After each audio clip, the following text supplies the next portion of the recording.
Hello, today we will guide you through how to draw a sequence diagram in Lucidchart. To get started, open Lucidchart and go to your document's home area. This is the main place where you can create and manage your files, so it's a good starting point whenever you want to build something from scratch. Once you're in Documents, click on New. This opens the menu for creating a fresh file. From there, choose Blank Document. That will give you an empty canvas to work with, which is helpful if you want full control over how your sequence diagram is created and arranged. After the blank document opens, move to the top left and click on the search bar. This search feature helps you quickly find tools, templates, or supported diagram types inside Lucidchart without needing to browse through multiple menus. In the search field, type Sequence Diagram. This should help surface the relevant option you need so you can begin working in the right format. At this point, there is also another path you can use if you want a faster setup.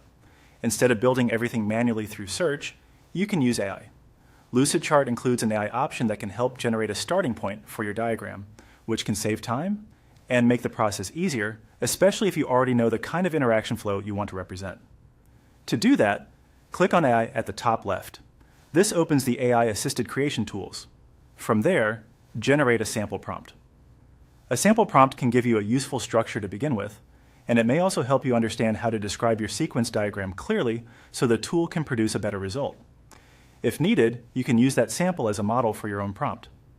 Once the sample prompt has been generated, follow the on-screen procedure. Lucidchart will guide you through the remaining setup steps directly in the interface. This part may vary depending on what options are shown, so it's best to carefully read each prompt and continue through the workflow as it appears. As a general tip, whether you use the search method or the AI option, it helps to have a clear idea of the actors, messages, and interactions you want your sequence diagram to show before you begin. That makes the process smoother and helps you organize the final result more effectively. And that's how to start drawing a sequence diagram in Lucidchart.